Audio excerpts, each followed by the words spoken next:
اعوذ باللہ من الشیطان الرجیم یا ایہا الذین آمنوا کتب علیکم الصیام کما کتب علی الذین من قبلکم لعلکم تتقون۔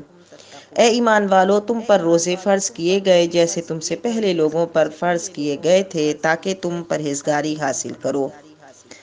روزوں کی فرضیت بھی ثابت ہوتی ہے اس آیت کریمہ سے، اور روزے کا مقصد بھی پتہ چلتا ہے کہ تمہیں پرہیزگاری ملے، یعنی تم گناہوں سے بچو۔ روزے کا سبب ماہ رمضان کا پانا ہے۔ روزہ ہر مسلمان عاقل بالغ مرد و عورت پر فرض ہے، لیکن عورت کے لیے ضروری ہے کہ اس کا حیض و نفاس سے خالی ہونا شرط ہے۔ شریعت میں روزہ کسی بھی مسلمان کا صبح صادق سے لے کر غروب آفتاب تک نیت کے ساتھ خود کو کھانے پینے جماع سے روکنے کا نام۔ روزے کے لیے ضروری ہے کہ نیت کی جائے، اور ہر ماہ رمضان کے ہر روزے کی نیت علیحدہ کی جائے۔ نیت دل کے پکے ارادے کو کہتے ہیں، زبان سے کہنا شرط نہیں، لیکن زبان سے کہہ لینا مستحب ہے۔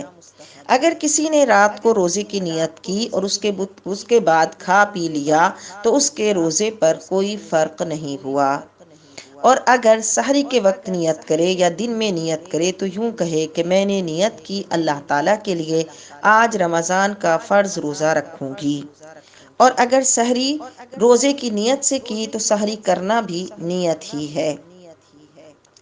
کسی عورت کے ایام مخصوصہ آنے کے دن تھے، یعنی اس کی حیض کی تاریخ آ گئی، اور اس نے اس بنا پر کہ کل اس کی حیض کی تاریخ ہے، اس کو حیض آئے گا، اس نے روزہ نہیں رکھا تو یہ درست نہیں، اس کو روزہ رکھنا ہوگا۔ صرف گمان کی بنا پر کہ کل حیض آئے گا تو اس بنا پر روزہ نہیں چھوڑ سکتی، روزہ رکھے گی۔ اگر حیض آ گیا تو پھر کھا پی لے گی، افطار کر لے گی کہ اب اس کا روزہ جاتا رہا۔ بہت سی بہنوں کو یہ غلط فہمی ہوتی ہے کہ اگر صبح 10 بجے سے پہلے حیض آ گیا تو وہ روزہ افطار کر سکتی ہیں، کچھ کھا پی سکتی ہیں۔ اگر 10 بجے کے بعد آیا تو پورا دن روزے دار کی طرح رہنا ضروری ہے، وہ کھا پی نہیں سکتی۔ اور بہت سی بہنیں یہ سمجھتی ہیں کہ ظہر سے کے بعد اگر حیض آیا تو وہ کھا پی نہیں سکتی، اب ان کے لیے روزے دار کی طرح رہنا ضروری ہے۔ تو یہ غلط فہمی دور کر لی جائے۔ اگر کسی عورت کو حیض صبح 10 بجے آیا یا ظہر کے بعد آیا، یہاں تک کہ اگر افطار سے چند منٹ پہلے بھی آیا تو اس کا روزہ جاتا رہا، اب وہ چاہے تو کھا پی سکتی ہے، اس کو اجازت ہے، کیونکہ اس کا روزہ نہ رہا۔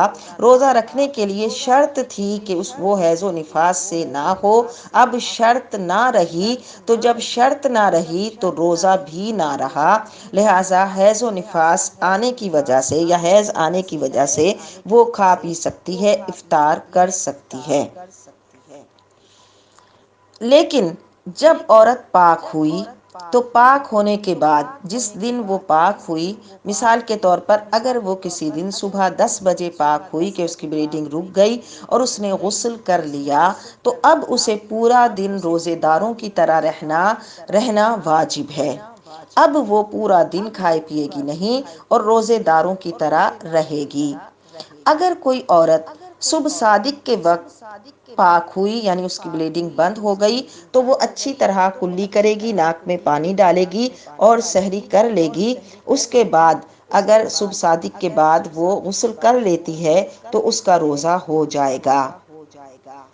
لیکن اگر صبح صادق کے بعد وہ پاک ہوتی ہے، صبح صادق کے بعد بھی اس کو بلیڈنگ ہوتی ہے اور اس کے بعد وہ پاک ہوتی ہے، تو وہ یعنی اس کی بلیڈنگ بند ہوتی ہے تو وہ غسل تو کر لے گی، غسل کر کے نماز وغیرہ شروع کر دے گی، لیکن اس دن کا روزہ نہ ہوا، اس روزے کی اس کو قضا کرنی ہوگی۔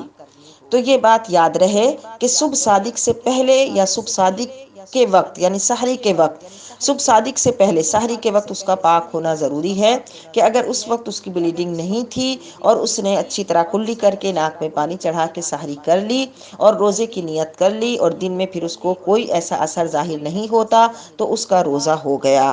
لیکن اگر دن میں آدھے دن تک تو اس کو اثر ظاہر نہیں ہوتا، اور پھر شام کو یا رات کو کوئی اثر ظاہر ہو جاتا ہے اور بلیڈنگ کا کوئی نشان آ جاتا ہے، تو اس کا روزہ نہیں ہوگا اور اس کو اس روزے کی قضا کرنی ہوگی۔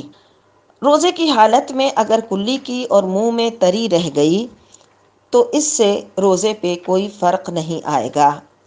روزے میں اگر کسی کو قے آ گئی تو اس کا روزہ ہو جائے گا۔ روزے کی حالت میں سرما لگایا جا سکتا ہے۔ ایک شخص نے خدمت اقدس صلی اللہ علیہ وسلم میں حاضر ہو کر عرض کی، میری آنکھ میں مرض ہے، کیا روزے کی حالت میں سرما لگاؤں؟ آپ نے فرمایا ہاں۔ غیبت کرنے سے روزہ تو نہیں جاتا، لیکن روزے کی نورانیت جاتی رہتی ہے، لہٰذا روزے کی حالت میں غیبت کرنے، چغلی کرنے اور فحش گفتگو کرنے اور فضول بولنے سے بچنا چاہیے۔ سحر و افطار میں وقت کا اعتبار ہوتا ہے، اذان نماز کی اطلاع کے لیے دی جاتی ہے، لہٰذا کیلنڈر میں یا میپ میں صحیح سے ٹائم دیکھ کر اپنے سحر و افطار کا خیال رکھا جائے۔ مثال کے طور پر اگر کسی دن سحری کا آخری ٹائم 4:42 ہے تو احتیاطاً 4:41 پہ کھانا پینا موقوف کر دے، بند کر دے۔